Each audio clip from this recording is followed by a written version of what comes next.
It's a very seductive idea. It would be wonderful to believe that everything from your bank balance to an international war was really influenced by the planets. My first guest is an astrologer whose work is read by millions of people in Britain every day. Ladies and gentlemen, please welcome Jonathan Kaner.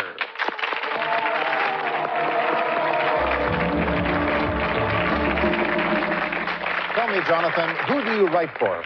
I write for Today newspaper in this country, Today newspaper, Woman magazine, Mirabella, and Living.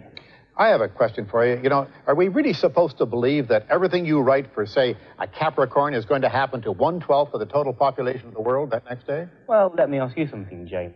You come from the other side of the Atlantic. Would you say that Canadians and Americans have different characteristics to each other? Yes, they do.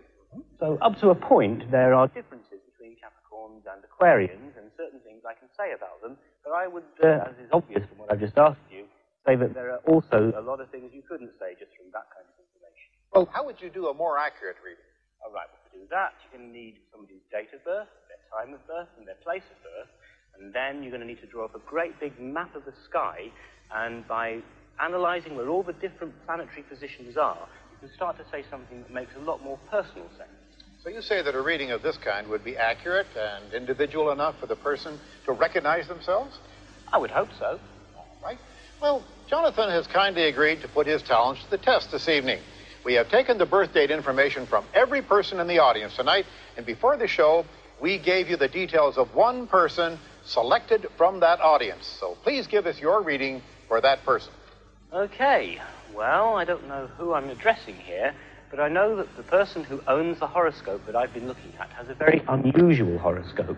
This horoscope is unusual, and it suggests to me that you are a very extrovert person, unusual, larger than life, full of confidence, with a very zany sense of humor, and generally a kind of way of being different, eccentric, controversial. You will kind of enjoy the limelight that comes from when it's revealed that it's you. You won't feel too shy or ashamed of it. And one more thing I should also say, there's something about you which is rather professorial and intellectual, and it makes me think that we're dealing with someone who's had a well-trained mind, is very speedy and alert and quick-witted. So we're looking for someone who's controversial and professorial. Now, let's see if he or she agrees, but first, let's see by a show of hands in the audience here, how many people in the audience think this reading sounds like theirs? Let's see a show of hands. Well, we've got, what, 4, 5, 6, 7, 8, 9, 10, 12, about 15, maybe a few more. Quite a few, actually. Now, let's meet our real subject of that reading. Please welcome Hugh Laurie.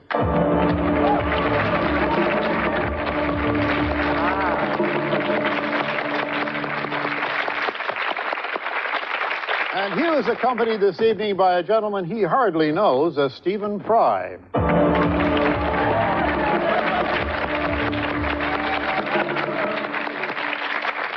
So tell us, Hugh, what did you make of that reading? Is it anything like you? I mean, does it apply to you? I wouldn't say very much, no. I'm certainly not enjoying the limelight now. Although you may say, why did I come up? Well, curiosity, you know, but limelight, I wouldn't say, no. Extrovert, I don't think so. Professorial, I got the lowest possible degree at the university I went to. Ah, but you did go to university. Oh, that's right. Well, that's a start. Oh, that's yeah. One for me. You think you count that as one for you, do you? Oh, well, just a small one you're for me, very I generous think, to yourself. yeah. I call that a draw, yeah, all right. What else was there? Did I say you had a good sense of humor? I think I did. Hands up in this audience who thinks they have not got a sense of humor.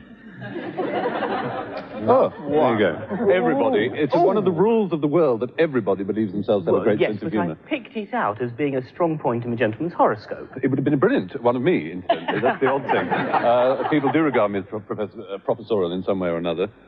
Hugh isn't at all. He's certainly not extrovert. And stupid. Stupid, in fact. I wouldn't get together, but not in the least bit stupid. Very intelligent, but not in a professorial or academic kind of way. And certainly not competent. In fact, I seem to spend a good 90% of my life trying to make you more competent. He gets nervous and he despises it. I think you do your friend a grave injustice. I've looked at his horoscope and I'm sure he's capable of far more than that. Yeah, well, I've looked at him, you see. Well, Jonathan, it doesn't seem that Hugh and Stephen are entirely convinced by your reading. And even more interesting, many people in our audience tonight thought that it could be them as well. What explanation could there be for that, do you think? Oh, a very simple one, that of course what we're testing here is my ability to communicate, and of course you must understand in the newspapers I specialize in saying things that do apply to a lot of people at once. Well, from my experience, readings in newspapers are very general, and perhaps that's why in America some of them now carry a health warning, which makes it clear they're for entertainment purposes only. Thank you very much, Jonathan, for taking part. Here's Stephen Tankard.